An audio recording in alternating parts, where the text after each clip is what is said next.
welcome to Ability Talks with Elizabeth Patterson. Today, I am happy. It's been ages to be speaking with my sister, my friend, Sefakor. And I have to, when you introduce yourself, you could do the doctor thing, but for me, you're Sefakor. So I'm happy to be here talking to Sefakor Pomoye. Welcome to the podcast, Sefakor. Thank you so much. It's been a long time, ages. You just, Ghanaian would say, you just dog me because you never,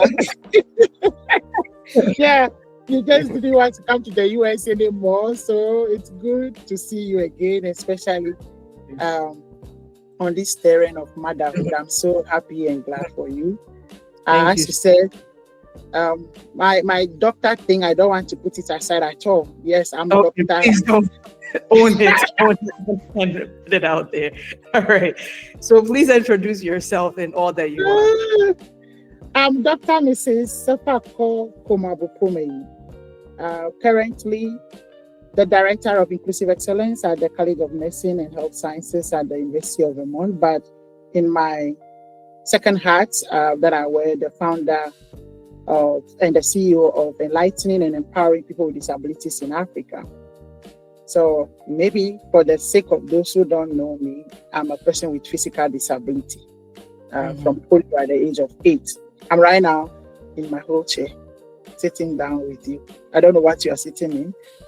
I'm sitting in a chair, my dining chair in my office, or an office chair. So can you, I know your journey, but for those who don't know you, can you share a little bit about your journey being a person who was diagnosed with polio here in Ghana? Yeah, I think for the sake of what we are doing, and because you are becoming an actor like me, I will say I will connect it to, I will connect it to the stages of life that everybody is included. It's my story, but it's our story. So as any child with disability will have in the Ghanaian terrain, and I won't say that only in the Ghanaian terrain, it's across the world. As I work across the world with my organization, I also see the stigma around everything. So polio affected me at the age of 8. So in that case, I have walked a little bit at the age of 8, which which I actually narrated those stories in my memoir. I'm able, a woman's advice to disability change agent. That's the title. So it started very well, very like how everybody, when you fall in love with your partner, that scenario, I saw it with my mom, my dad from at least age 1 to 8. That experience was so sweet. I saw how they used to tickle my mom when he's back from school, back from work. My dad was a policeman and my mom was a librarian. But when polio struck, that changed everything for me. That love of tickling, that love of cooking together, that love of everything just started gradually. So I would just say that because of me, my parents had to separate because of the disability, because my dad was very clear that I brought a curse to the family, and then he left. He actually left. He was very clear that what will I use this thing for, and that this thing was actually me. So that I'm trying to start from there, just because that is a trauma of a child that I have taken that from my childhood to where I am now. Why am I talking about this? Is just because people don't really know how this affects the child from the beginning, from their developmental ages, and then in their growth. So I would say my life with disability at age 8 started with that trauma from home, that I saw my dad taking his bag and leaving the home, and with the fact that I am the cause. Wow. I am the problem. I am the reason why this sweet marriage will break up. It wasn't just like it wasn't that type of anything, but because this is the reason. Because I just brought curse. That is because of the cultural belief system even though they are well Mhm. educated. Don't forget, I said he was a policeman, well respected. Yeah. So I just want that to, stage, as a, mhm, just to chip in, yeah, you're not the only child. I've met your siblings. You're not an only yeah, child. no, no, How no. uh, how is it that you were the one who came to be in So the family? Um, yeah, that is very interesting. So I'm the mhm. firstborn. I'm the Okay. firstborn. Yes, I'm the firstborn, and my other siblings that you know, they are Hmm. actually not from my dad. Okay, They they're half. from yeah, my another man wedded my mother after some years that she even vowed not to marry again. But yeah, so Mm-hmm. my siblings actually were from another man. And Okay. another thing that happened uh, was the fact that I became a disabled, Mhm. or I became, yeah, a disabled. My mom was also very strong that she will not give birth again. So that's another story altogether. So Okay. yes, yes, Hmm. yes, I had. But the fact that he left, maybe this is an interesting piece that I have to share. The fact that he left, he didn't just end there. He actually impregnated other people, other women who gave birth to him. So I actually have on my father's side, have Have eight siblings. siblings. I Wow. have Wow. 8 siblings, Mhm. and So, from my mother's side, I have 2 siblings. okay. So your parents had a rosy marriage, and then you Yeah, came into the world. yeah. Is Can you talk to us about what causes polio? If is it genetic? What are the causes of polio? And you Oh, already touched on some of the cultural stigmas and the perceptions, but anything else that you would want to add? uh, yeah. Causes of polio. Polio is it's a virus disease. You know Mm-hmm. how that is the easiest way that I can just put it for a layman, Mm-hmm. because I think it's no more in the US system, but in Ghana and everywhere Yeah, that we are, kids still I get think, the yeah, we still, vaccinations. yeah. So what happened was, we just said polio, but I mean, the full name is poliomyelitis, and it's Mm-hmm. an infectious disease caused by the polio virus. So Mm-hmm. it spreads around. And the Mm-hmm. interesting piece, my mom said, during that time, not that I didn't have the polio vaccine, I Mm-hmm. had the vaccine, but the vaccines were hoarded. It was a champion time. I don't know whether you know that regime. It's like that Heard of it. political, Heard yes, of it. that No. political, yes. You might not be in Ghana by then. Yes, so it was a champion time, and the the medicines were hoarded. So my age group, I mean, I do know some people within my age group, they are also affected by it. So the medicines were hoarded before we were given, and Mm-hmm. that actually, yeah, it's just like if somebody wants to understand polio today, you know how COVID struck, Mm-hmm. and yes, that was the scenario in the 70s. Mm-hmm. So that was how, even though I got the injection or the vaccine from baby time, like You. when you give birth, yeah, but still it didn't work because the medicine was hoarded. So Wow. it just started like fever. Mm-hmm. Started like fever. I was running temperature, and then so this actually was the interesting piece that caused the the like will I say the divorce or the marriage breakup, because it wasn't really divorce, because I was loved by my other family members or my aunties and uncles from my father's side. You know, I was so much loved by the bigger family, but it The was family, yeah.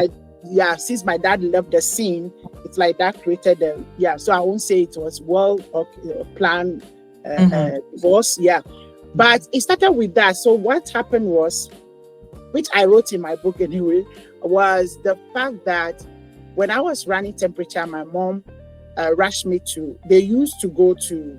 So my mom used to be in Accra Girls Secondary School, which you might know. Okay. Yeah. Yes, that was where she was working, and my dad was in the depot, the police depot.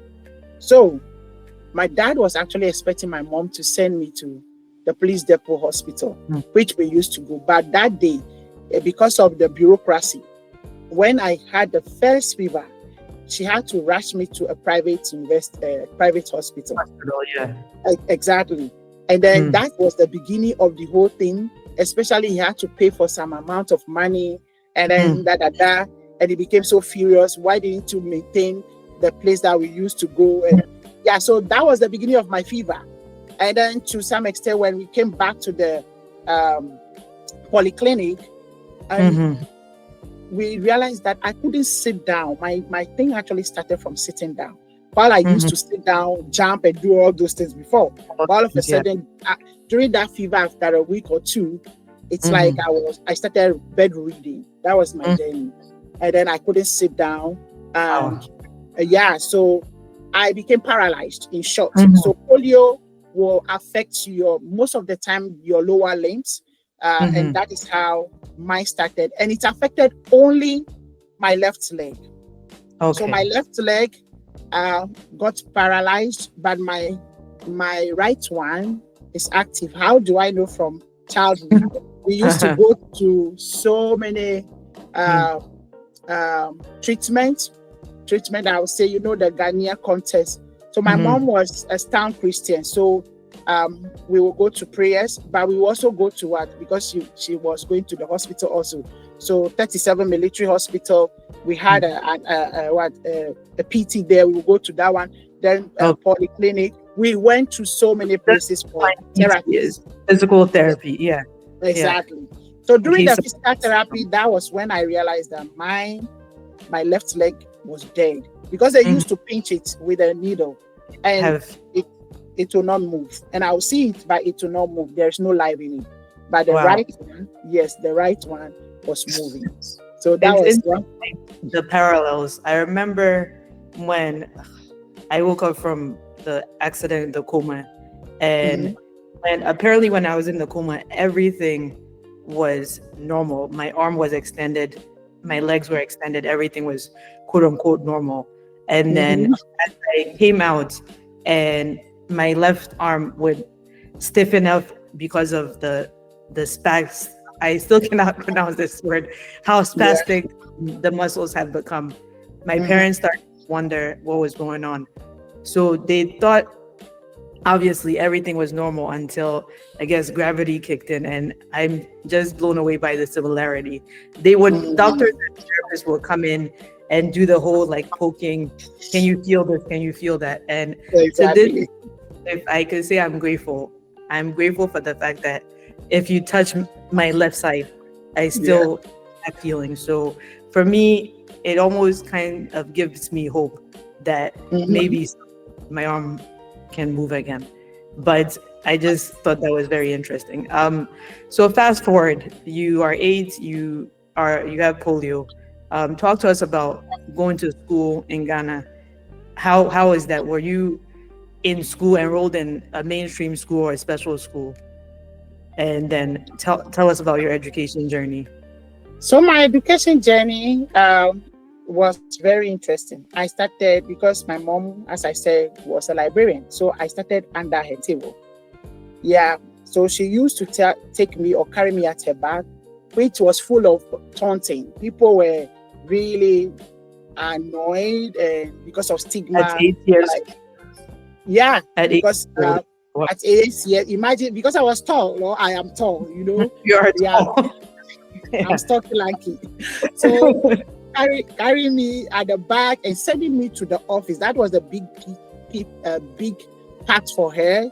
Or Mhm, instead of her locking me in the house, they were mhm, expecting, yeah, her to lock me up, not to show me off. But this is the only thing that she has, right? So she will carry me at her back to the office, and then um, when you imagine the typical Ghanaian library, the first thing you get to is the table of the librarian. So she mhm, used to have that big table, um, mhm, and then she covered it with a cloth. And mhm. under was my bed. Under was the place that I started There you my. I was in second grade or class two. So I mhm, continued my education there, even though I was bedridden. So most of the time I couldn't sit down. As I said, I was lying down. wow. She will put books under there for me to just be Mhm, thumping to. When it was break time, She will come and we will read some of them together, and then some she will set You, questions for you me. In fact, I was a very brilliant child. I have to say that. So my you mom are. believed me. Yeah. My mom believed in me that that shouldn't be the end of me, even though she was going through a lot. Yeah. So my Mhm. school started from there. She was building me under her table there. And then it got to a time they didn't like that scenario. And then she was, I mean, so many stigma issues. And then she was actually asked whether she would take me or the job. So Wow. that was Accra Girls Secondary School. Yeah. Mhm. And I'm And sure then the she, job was feeding the family, you and her. uh, exactly. So she decided to actually what? Um, take the job and then find a way to put me. So she transferred me to my grandma in Oh wow. boutique. Yes. So that was the beginning of the journey for a short time. In other words, to make sure that the time that she will work out things for her transfer. So it didn't actually take a long time. She sent me to. It's like nobody wanted to see me again, and yeah, and she can't lock me or she couldn't lock me in, Yeah. and yeah, so she sent me to her family, So, and she worked out her transfer to come to Anglo Zion mhm. Secondary School. That was the transfer. So I brought my mom to Zion Secondary School in Angloga. And that Oh, was where my journey began again. Through a lot of therapy, a lot of prayers, a lot of everything. And then she handed me over to a woman called Mrs. Ajinku. I never forget that woman. Yeah. Why? Because that woman had some hearts for me to mingle with the students in the classroom. In definitely. what I'm saying, it has actually moved around. That was around 9-10 years about. Mhm. So because I spent some years in the house. Um, Mhm. so Mrs. Ajinku had me in her class to just test the pulse or test the waters in terms of having a child with disability. It's the mainstream. I didn't go to Mhm. any special. Yeah, I didn't go to any special Yeah. school. It's just mainstream. Going And to me. yeah, the interesting piece is or was I have read some books under the table before coming from Accra. So I used to read a Right. lot. So some of the children, the fact that I had some books and I'll be reading alone, that pulls Mhm. some attention to some of the children to know that I'm important. Kind of, children don't actually know the difference, but Mhm. the Children community as don't a know me. know. Of Yeah, course. I could see my classmate drawing closer to me and Mhm. learning from me. But when we are done with school, when they see me anywhere, they don't want to associate Mhm. themselves, which is Wow. part of the cultural system that we have because they are with their parent. They can't come closer to that thing. So I Yeah, just wanted to say this, just to interject. You mentioned lock you in, like your mom didn't want to lock you in, and it's heartbreaking, right? That yeah, people do that. When I first came to Ghana, there was an instance where a family that I interacted with, their child had hydrocephalus. Hydrocephalus is yeah, um, when a child's head is swollen. There's a lot of yeah. fluid in the head. Fluid. Yeah, a lot of excess fluid in the child's head. And this family had other kids who were quote unquote normal after their cursed child. I mean, I'm sure we all have that experience. We're all cursed, Yeah, right? yeah, Because of yeah, whatever life has thrown at us. So they used to lock her up inside the room, and then the parents would go off to work, and then the other children will go to school. And then I think maybe a caretaker will come in every now and then. But it's it's just heartbreaking that that's the place that people think that they should go to if you have a child with yeah. a special or disability. Lock them up. I think you and I have something to talk about in common. What Mhm. one thing apart from our disability is maybe because of the things that we have gone through ourselves and also the things that we have seen people going through. Of course, yeah. That actually is the reason why we found our organizations so that we can curb that situation or change the negative narratives around Yeah, disability. And definitely. I can tell you right now that the locking is still going on. It's Wow. not over. Yeah, Hmm. it's going on in Ghana, in Africa, in everywhere, Every and it's sure, yeah. going even in the US system. It's going on but it's only that it's packaged in different forms. Of course. Part of my work here, I work across the whole state of Vermont with students on IEP and 504 plans. And that was the reason why I got to know how children are locked up in the US system. Yeah, which is a different topic altogether. But the main problem we have is the stigma, which is so much rooted around disability. As you are saying, the ableist structures laid down are very systemic. That if it is not dismantled, we will continue feeding into them, because the layman thinks that disability is for only some few people who buy it from market, you know. And one of my new courses that I developed right now that I'm teaching, it's global disability studies. I just a virtual class. I would love to enroll. Yeah, it's a virtual. That's one of the fun classes that I have online, asynchronous. It is well structured online. You just sign in and just do your work and read and listen to video. Yeah, and it's very much dynamic and very unique in the US system, because I have people talking about the type of disabilities they have across the world. That's interesting. It's a class of global people working with disabilities, and then people with disabilities themselves. So let's put that aside. Why I am so much into this stigma thing is I did a research recently on how did we arrive here in terms of the structure, the ableist structures laid down. And it is very clear right now that everybody has one disability or the other. But the question is, how do we dismantle that? How do we demystify disability that so that people can just see that, oh, I'm part of this community. It is not isolated from me. And we pick it up from where we have COVID, right?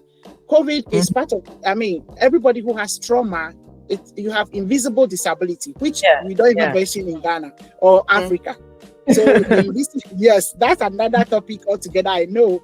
But we are working on seriously on invisible disabilities now, for people to know that you are not far from these people. I interviewed a young man recently who has autism. And as the conversation progressed, it was the most interesting thing he said during the entire interview. I asked him how do you navigate life in Ghana as a person with a disability? And he said, I don't have a disability. I can walk. I can do this. That kills me. He said, I can walk. I can do this. And I just looked at him. That is what our roots are culturally. It's embedded in us. If you're not in a wheelchair, if you're not handicapped, physically handicapped, or something that's visible, then you are the one that is disabled. But that is the place that I'm working on right now, especially with organizations with people with disabilities. Because I remember we had this fight some years ago in our disability organizations in Ghana, that some of the people working with us, some of the leaders with us, they don't have disability because, now I have come to learn and realize that there are so many invisible disabilities that we don't even have names for in Ghana or in Africa generally. So EEPD Africa has a project working with MasterCard, and we are going through, across Africa. And the interesting place for me now is to actually work with people with disabilities themselves, that they have to break out from the three types of disability images they have. When they say disability, is those in wheelchair or holding cane or deaf. That's of course. That's all. Yes. That's the point of disabilities. That's it. Exactly. So it is that time that we bring people on board, especially the policymakers. We bring people on board to understand that we have a lot of invisible disabilities, but where to just make it easier for them to understand is COVID came from 2019. If you were here before COVID, you have a disability, because COVID is part of trauma. We all had that trauma. Nobody knows what was happening. And I just even saw in a news that released by Legon Hospital that COVID is the resurgence of COVID, right? So that trauma is coming back. That is how polio struck. That is how any infectious disease struck. That is, they strike and then they bring complication. And what is Of course. disability? It is something that can prevent you of functioning. Period. Mhm. If Mhm. if you are suffering from something that you can't function to do something, Prevent you from functioning. yeah. That So I think maybe so that's the best definition I've heard. yeah, Maybe. that's it. Yeah. Because I tell my student that disability is anything genetic, a Mhm. condition, or a condition that prevents you from functioning, or Mhm. disease. Yes, you Mhm. know how when we have some of the diseases also like diabetes, sickle Mhm. cell, all those Mhm. they are part of what disability, which are Mhm. not seen because they are preventing you of functioning to do something. If we start the dialogue like that to break it down for people to Yeah. really understand that, oh, I'm part of this community, the Mhm. stigma will be eradicated, or we will work on stigma Things will with the be stigmatized, and then exactly. I So think the you thing asked of, I don't parts even know will how we landed here, Elizabeth, but anyway. It's a difference. Yeah. So if we could go back to you were in school, you finished. school. So Yes. yeah, School. because we were talking about stigma in school. So my school journey, I schooled a lot. I schooled a lot. I went to I mean from Anglogan. I'll summarize that for you because it's a long journey. Anglogan, I went to my primary two. I didn't end it there. I went to complete in Agbozuma. Agbozuma was Anglogan RC, Agbozuma Kota JHS, and then I went to Agbozuma Secondary School. And Okay. all those are all lot of experiences. So in my book, I was very intentional to talk about things that we carry in terms of transportation, in terms of educational system, in terms of hospitals, I mean, in terms of the things that we carry, accessible education and all those things. So Yeah. I was very much trying to connect my experience with other parts of the world in terms of education. So nothing was accessible, nothing was Yeah. equitable for me, nothing was really inclusive. And Mhm. that actually brought me when I was so I went to Mount Mary teacher training, the only French training college in Ghana by then. That was my first experience that I knew that that is one thing that I wanted to do in terms because I like talking. That's all I know about that. I know that because when I got to the first beginning of the class, when I mingled with students again, how students were coming to me and I was reading for them and explaining books that my mom has already explained to me. I used to do dictation for my own classmates in the classroom and all those. Yeah, those days we had dictation and then the mathematics part is also when the teacher enters the class, you come. Exactly. So I knew I want to do that. My education not UCC, at Mount Mary gave me the pace or the stage at which I really know that what I wanted to do in the world has started. But that was a place that I suffered a lot because Somania was a healing place. And as you know, maybe you might not know, as you know me, I used to walk. Yeah, I used to work with braces and crutches. Now I don't work Yeah. anymore. I've I'm seen just you yeah. when we I don't work. met. You were I yes like with with, with the the semi crutches. walker. Yeah. Yeah, I've seen. that Yeah. I have fallen a lot of times in my world or in my life, and but Mount Mary makes it very remarkable for me because there were steps we could climb about. There were steps in the hole, like it's a mountainous area, yeah, the Cali. So there were some classes in the underground kind of. Those steps were more than 90 steps. That is Wow. how, oh yes. So I Wow. used to fall, my crutches would get broken.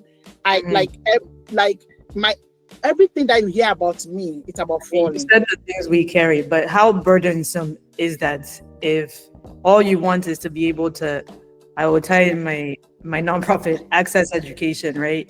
And Yeah, you have yeah. to carry all these like burdens, like all this weight, literal The weight, interesting piece in order is to get to education. when I was experiencing all those, one fall, what it can lead you to. It can lead, injuries, all the pains. Let's put that physical pains aside, the emotional pain, the emotional trauma. And everybody knows that you fall. Hello. Everywhere You you go, change. they will hear that Sefakor has fallen again. So right now, even if I fall, I don't care. It got a time, it's like falling has become part of me. So one interesting piece that I never want to forget about this falling, that I want to talk about a little bit, is I have fallen in places that are neat, and I'm falling in places that are really dirty. I have fallen in places that have broken me down, and I have fallen in places that have actually elevated me to come out from that shadows. There was a time going to the bathroom. I went to this bathroom. You know how our school bathrooms are. Yeah. Struggled to get to that bathroom. The next thing I saw, I was peeing. Then You're on the floor. I was on the floor in people's pees. Ew. You know, and then I needed to squeeze the urine from my uniform. From your uniform. That was how bad it was for me. That And I'm like, that's away your humanity. That's Exactly. just away your humanity. Exactly. Because the bathroom was not made accessible for all the students or everybody. Exactly. Wow. You remember my project that I was working on in Sawam when you came and we visited the site of making every school accessible, rebuilding those structures to make sure at least. So bathroom and the ramp was one bigger place in my heart. Like when because those images can never be erased from our memories. That is it. Our dignity is at stake. So schooling, for me, or for any other person with disability, especially physical disability, it's not easy. Not only in Ghana, but across the world. That's why when I am on any platform that I find myself, I just realize that nobody will talk about equity, inclusion, accessibility, those topics on that platform. So what I have made up my mind to do is, whether you have invited me or not, I just jump in and I let you know that all the good things that we are talking about now, can we come back to the pivots that we are all revolving around, which is disability. And that blows people's mind. They are like, that just I can't imagine, except I remember, I mean, it was my choice, right? Like I didn't have to go and sit in the washroom to eat my lunch. But when I was recovering and me being bullheaded, I wanted to be in school. There was a point in time I had to get my surgery. Let me just explain. So the skin from my scalp got like ripped off in the accident, and then they had to do skin grafting, which basically means they pulled, or at times they could also cut a piece of skin from another to attach to the place where there's no skin, so my hair could grow. And they put we used to joke and say that it was a balloon. I had 3 heads. But anyway, so they put the balloon in, and I would go to campus with my head wrapped, and literally as the place was expanding to prepare the doctors for the stretching, it really looked like I had 2 heads. So I remember, as you were talking, one day I took my lunch to the washroom and I sat on the bowl and ate, right? Like that whole sense of you being stripped of your humanity is what I can associate with your experience of falling into into having to bring out of your uniform. You know, it's just so heartbreaking. We should have these access regardless of who we are, whatever it is that life dealt us, right? We should have access. And it was a shame. It was a shame to be seen in the cafeteria or outside with anybody else eating my lunch while my head was growing. So let's fast forward school, all that, and then you finish. And what I'm interested in, you and I are both in relationships with men who are not disabled. And Mm, I would like to know how you and your husband navigate co-parenting. mm. If you don't need to share anything private about him, but anything that is worth noting, please go Yeah, ahead. I think, yeah. So, co-parenting has been one major thing that we agree to do in different ways, Mhm. especially. So, my husband found himself in a job that I have no idea about. Okay. Yeah, because both of us entered when we were teachers. We were both teachers when we got married. But at some point, he transitioned to be in a security, job. And my, Mhm. my husband is in Ghana Immigration Service. So Mhm. I have no idea how things work around there. So there are times that he's not around because do before complain. They have to be Mhm. called at any time, sent on errands and da da da. Not now that he's in a big position. But Mhm. those days, yeah, those days, it got to a time we realized that he will not be at home most of the time. So Mhm. co-parenting has been one thing that we sat down to discuss. So the good Mhm. thing that happened to me was I had my in-laws coming in. Okay. My Yes. So I had one major thing was when I gave birth, when you Mhm. have twins, I have twins. So when you have Yeah. twins, it Yeah. has some value to you. So Mhm. that piece of it, yes, I would say that was that has been my joy all these years because all of a sudden a disabled, a cursed object, a Mhm. non-entity, I have Mhm. twins. So I'm a Mhm. bonana. All of a sudden I brought pride. Uh-huh. I brought pride to my family. Mhm. I brought pride to my husband's family. Atama me, and I have all those great names. Mhm. But Mhm. on the ground, because they were two, we were there was a lot of things More demanding, demanding. I can imagine. Yeah, Yeah. so my mom was always there, and Mhm. the elder sisters and the younger sisters were always Mhm. Mhm. rotating. But I would say Okay. that my mom was one person in my life from my childhood that she couldn't see anybody around me in any hard time. So from Mhm. pregnancy, she actually had leave. She requested for Mhm. leave because I couldn't go to hospital Yeah. myself. After 3 months, I got Mm. like my everything got swollen.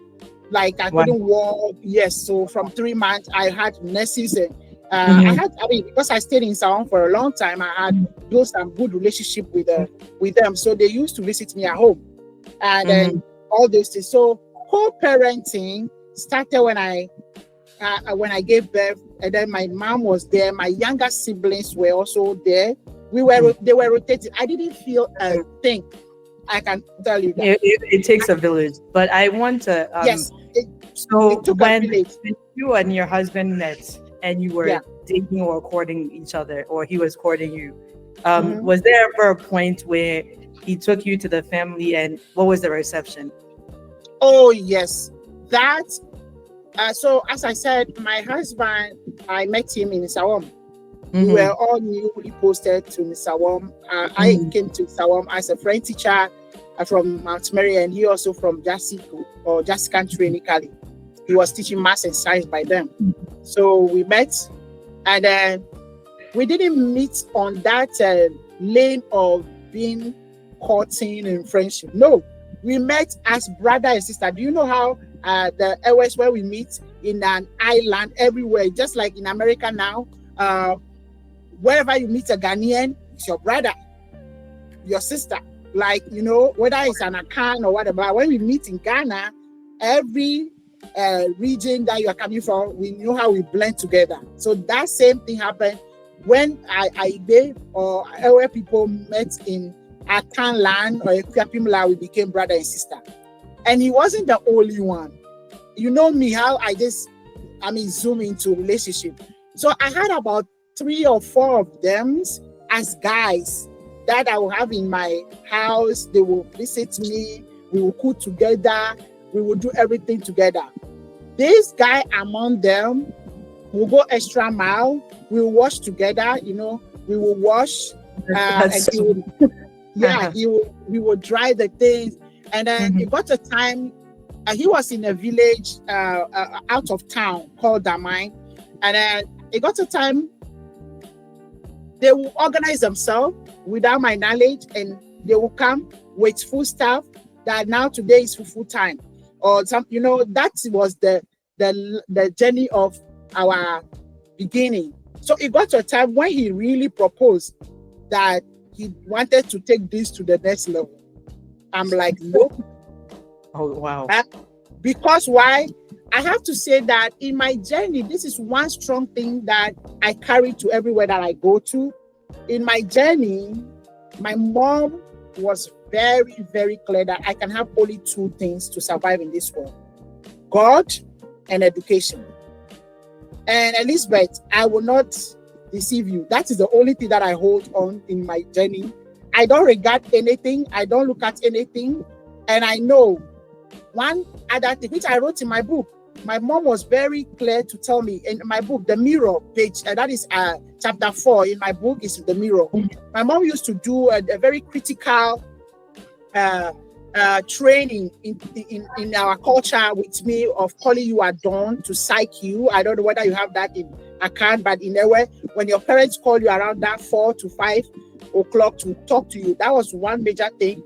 My mom would give me the mirror and tell me that, look at yourself. Like, she would wake me up from my sleep and say, look at your face, look at yourself. And then, when you wake up with your face kusu from the all sleep, the colors in your eyes, everything. Yeah. my mom would still tell me, look at your face. You are so beautiful. You are the best thing that happened to me. You are my doctor. You are most, she will give me all the positive vibes, right? And then she will go and say, now look at your legs. Nobody will add value to you on this earth if you don't add value to yourself. And you can only find those values in God, who created you. And because you are the image of Him, He values you. And the second thing on earth is education. You can only add that value to yourself if you don't take education seriously. And my mom will always conclude, listen, Elizabeth, my mom would tell me, there is no love in a man. Don't even dare to fall in love. I mean, it's deceptive, right? Like, a lot of times, me, I would say, I have my guard up. If before I was in this long-term relationship, I would always have my guard up and question why people would approach me, especially people. I mean, I've never been approached by a disabled man, and I don't know where or how it came to be that way, but I would always question it because nobody, and my mom also says a similar thing to me. Nobody can care about you. Well, she says it about herself, the way I care about you. So when it comes to relationship, it's just us. Yeah. So I carry that along myself. So that's why I have a lot of boyfriends. I mean, I do everything with them. I bring them home, even from my college, high school time. I was everybody. You will not go to all the towns that I went to school or we stayed, and they will not know me. And most of them are boys, because the girls that find it so difficult to do the things that I do as a girl. So those things that my mom told me have been the things that I have been working with in my journey. Even though I will laugh, I will do everything with you. The moment you bring that issue of isolation, that I'm going to be yours alone, kind of that you are going to be my girlfriend, and then I just see that happening to me from my father's lens. Okay, so when that guy mentioned it, my husband, I mean, when he mentioned mentioned that day that he wanted to be my boyfriend, it became that struck a chord for me. That is it. That's the peak of it. You can never visit me again. Don't come to my house. I became so aggressive, and then I had to tell the friends that they should warn him, because boys, I'm talking about around that age, around 26, 27, I was old. I finished training college at the age of 21 years. I was working on my own. So I look at myself, I'm like, what do I need from you? While I have seen what my daddy do. Yeah, what my daddy did for my mom. And I didn't have a conversation with a guy who was interested in me just this morning. and I guess he's been Interested in listening. you? He was interested in me when we met, around the time that we Oh, met when I first okay. came to Ghana, and we were having a conversation, and it brought me back to when he proposed, right? And he said, I would like to take you to see my family. What I said to him was, I'm doing my master's. Let me focus on my schoolwork. I don't Exactly. I don't need I don't need marriage. So when you said Exactly. that, the two things you need are God and your education. I Yeah. mean, it's funny. Yeah. I think that was enough for him to back off. Yeah. Exactly. But you know what? So it got to a time this guy or my husband today didn't just stop there. It got to a time because I was very clear that, you know what? I am here, as you see me right here. I'm planning to go to the university. I'm planning to be my mother's doctor. And I was very clear to him that this is what my dad did to me. And I am not interested in relationship. My mind is not even on marriage or a friendship to marry, because he was very clear that he wasn't just going to fall in love. He wanted to marry me. And I said, no, even that is the worst scenario. That was the thing that I realized that, no, I can't commit myself, because that wasn't the tangent I was going. So he knew that because we're very close, as I said, he knew my mom always visited me those days during vacation, or I will go to Agosmo, back to my mom. So from there, I told him not to visit me. So the friends were, coming and reading the timetable or my agenda. If you are coming, if you are going to vacation this semester or no, and all those, and all. They were assessing you to report back to him. Exactly, ma. So interestingly, this guy went to my mother in Agbozume without my knowledge and talked to my mom. My siblings were there, introduced himself, that he found me in Sawam. He wanted to marry me. And this was what I told him, that my mom told him that there's no love in a man. And all the story, he told my mom that he wasn't just suggesting to fall in love. He wanted to marry me. And my mom assured him, this is the interesting piece. My mom assured him after their talking and investigation around him. The family name was very familiar. So my mom did some diggings and assured him later that she will work on me. So surprisingly, I went home to vacation at Bosman. And then my mom never talked to me about this thing. Then all of a sudden, this guy appeared with his friends. Wow. I'm telling you, one hot afternoon. He was serious. Oh, he was serious.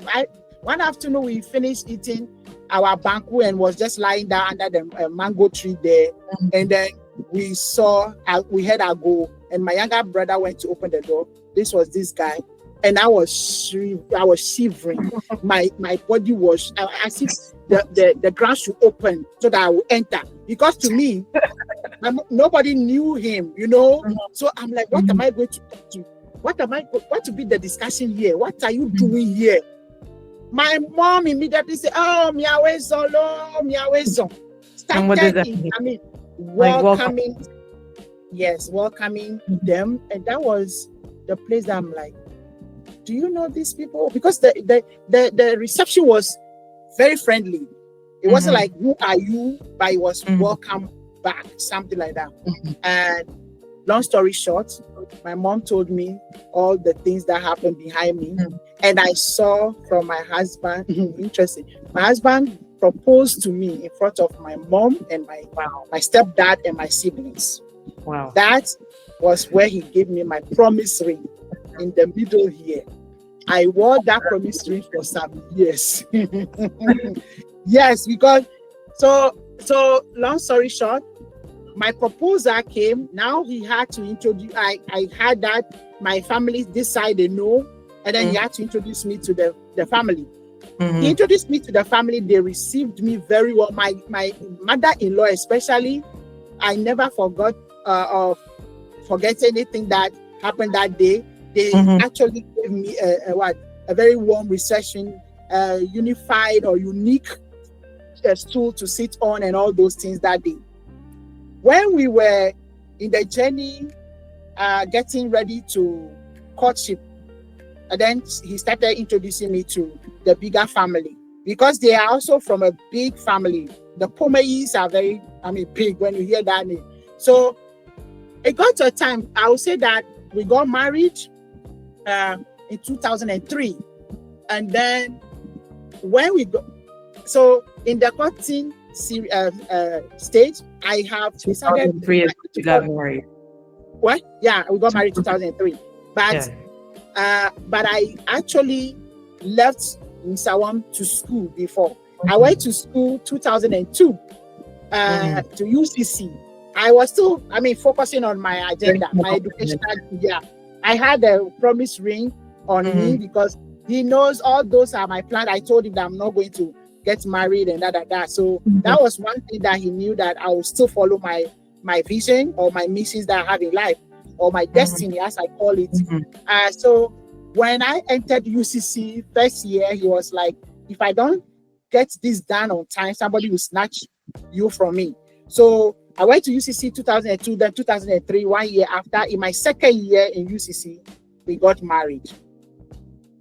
Now, when we got married, are you there?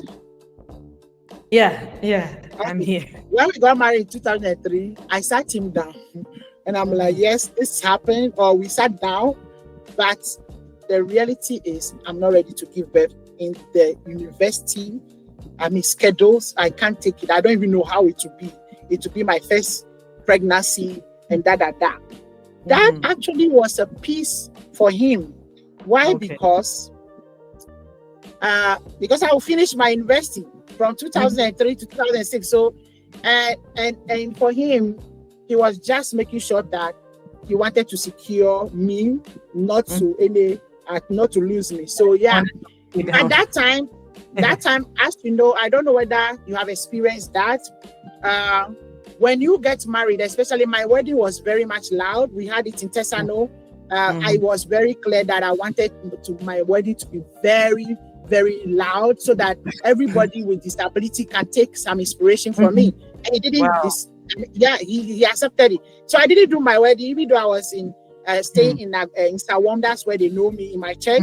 Or even if I should do it anywhere, I thought it to be a good school. That's where I grew up, from my primary, high school, and teacher education. Everybody knows me. But I said I wanted to be in Accra so that everybody can come. Everybody would see. Yes. So yeah, my wedding was right. Like people need to see what they could aspire to. Yeah. Yes. At that time, 2003, people with disabilities didn't have that voice as we have now. We were even fighting for disability law and so many things. I was involved in so many things at that time that yes. So my wedding was actually published in a paper by them called Agenda. They came to capture it. Oh yes.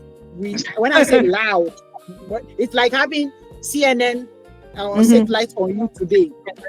So if I should have done it today, I'll have everybody on Instagram, Snap, and all those things to cap all the platforms.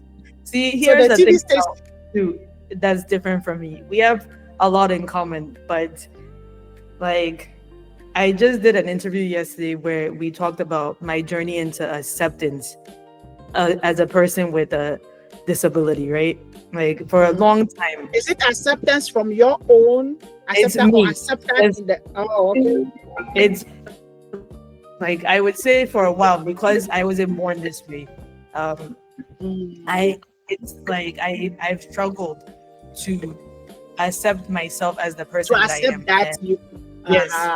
And the whole journey, and people have never seen me pregnant.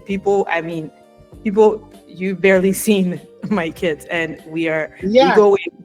So I unlike you, and maybe this is going to push me to be more out there with the story. Acceptance. I have what people aspire to be and what disability can be. Yeah, right now I have two big people. If I mention them, you know them. They are politicians. They are having some invisible disabilities that they are not functioning. And one thing that I'm working on with them practically is acceptance. Acceptance is where we lose ourselves. It's like disowning yourself. It's like losing your identities, like that Mhm. identity crisis. It's Mhm. like me waking up to say that this will change one day, like I will still jump, which I have gone through Yeah. myself in my journey, but I realized that it's a mirage. So Mhm. yes, so one thing which I tell people that disability does not erase, it's an Mhm. identity issue. Yes, Yeah. it doesn't expire on you. No, it's identity. You carry it. So Mhm. it is that time that you accept yourself and Mhm. embrace yourself. So Definitely. anyway, I want to tell you something that happened in Mhm. that 3 years that I was in UCC. That my husband and I agreed that we'll just enjoy our life, enjoy our marriage. And he was visiting me on campus. Everybody knows him. I mean, and then we started receiving Mhm. the calls from everywhere. Oh, what is happening? No, baby. What is happening? It is one And year you've now. been What is engaged, you've been married for 1 year, right? God so forbid. I me? know I you got wanted. married when I was 28 years. Yes, I got married when I was 28, but I gave birth when I was 33. So 5 years after my marriage. Wow. Yes. Hmm. So this is what happened because 2003 when we got married, um, as I said, we weren't ready for marriage for Mhm. what giving birth. Birth. So I finished 2000. I finished UCC 2006, Mhm. and then immediately I finished, I had this opportunity to go travel to a program or a school again Mhm. to Denmark. Mhm. And the plan was immediately I finished, I should give birth. But You I went go to that back and program say, also mhm. exactly. So Mhm. when I came back, before I was conditioned about Mhm. what settling down. So Settling that actually took us, the 5 years. down. Mhm. But within that 5 years, right, from 2003 to 2007, Mhm. before I got pregnant, I gave birth in 2008. It Mhm. was a bit hectic for me, but not for Mhm. him. Why? Okay. Even me, my side, my mother's side, Mhm. the people that I grew with, they were worried. Mhm. And my mother one day actually woke up at dawn from Agbozuma and Mhm. arrived. I'm telling you so that you can imagine. Agbozuma, that's like close to Ablau, and arrived in my house in Sawon at Mhm. 3 a.m. When did Wow. my mother wake up? She probably set off at dawn. I Yeah. tell you, yes.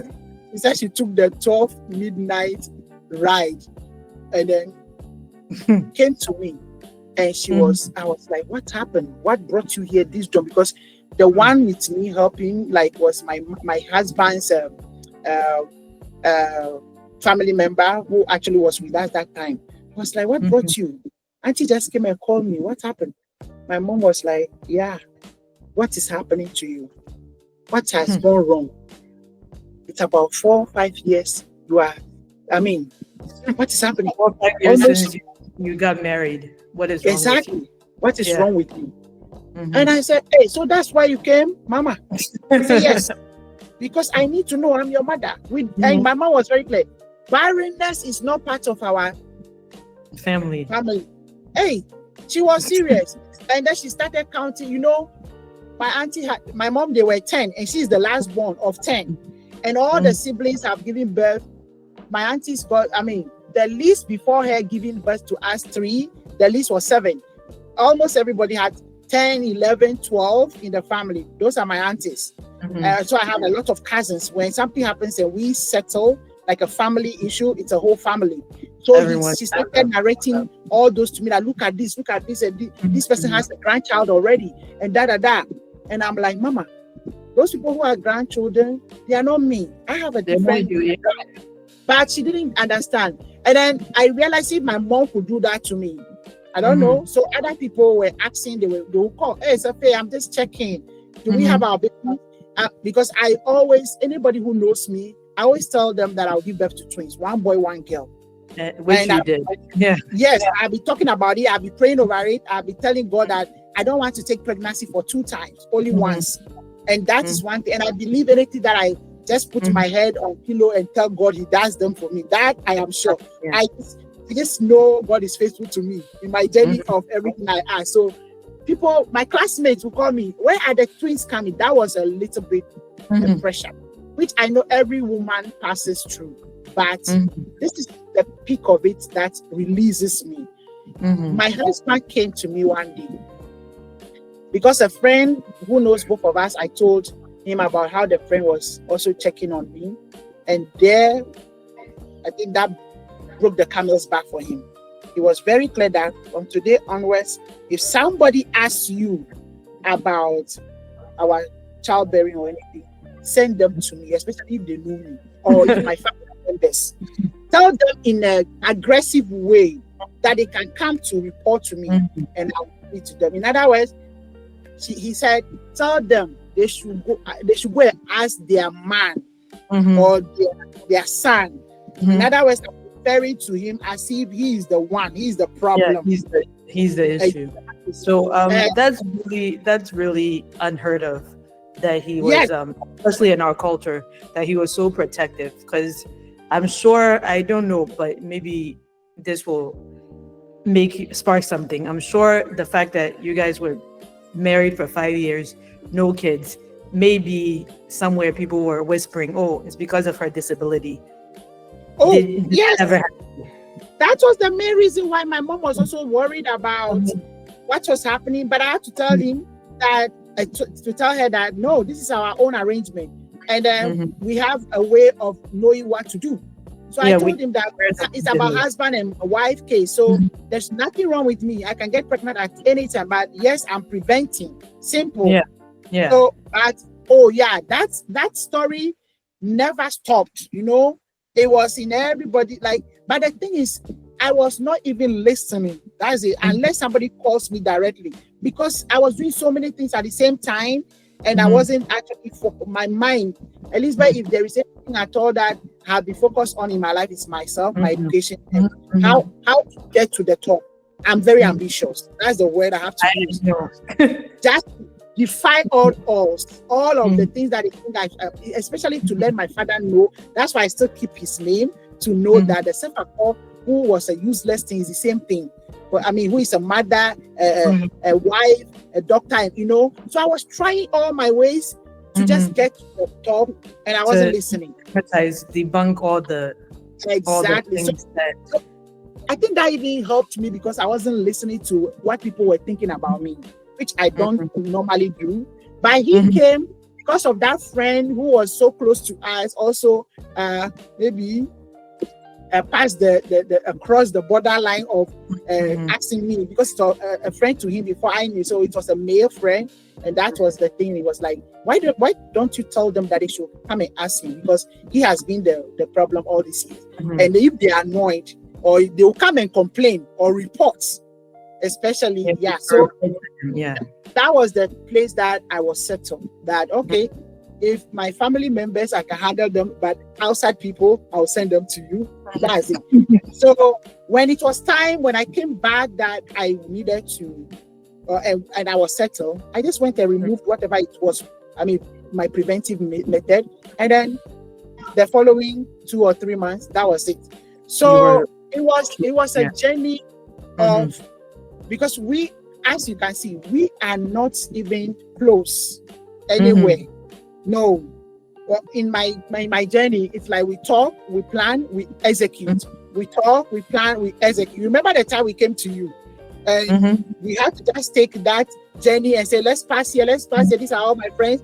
That is how we work. And then, like, I need to be here by this time. So exactly, if I arrive 1 minute late, I think and all the journey, because he knows and he respects my journey. As I said, I have to go to school. We have been planning to see how things will work for us together. If you are in school, you are not around, and all my school, as you know, it's not even close to him outside. What happens to the kids? So all my schools, that is why committed people are also around in terms of the co-parenting. He was there to be the pivot they will be revolving around, if it is money, if it is whatever. Yes. And then I have to go on my journey, to be frank. That is the best thing I would say that my husband has given me to just follow my dream. Mm-hmm. Follow my dream. I have taken it and then I zoom into it, and then this is where I want to be, and I am. And then you move, So yeah. I can imagine how that is a bigger block for some people because of their disability. Because maybe one thing, my father also inspired me, because I was holding my father in my mind, how he left, to say that this man would definitely come back to also me. be, Yes, this man will see my value. You know, that was a big challenge I threw to myself, and that was where I am right now. Even though my mom died 2018, I have my daddy. And the bigger thing that I'm so happy about is my daddy actually created a WhatsApp platform for us, introduced me to my sibling. This is your bigger sister. She's a doctor. She's in America. Mom, I've achieved my aim. Yes. Wow. And I know some of my siblings through this WhatsApp. Conversation, we've known each other since I moved back to since I moved back. I don't like I never It's so left.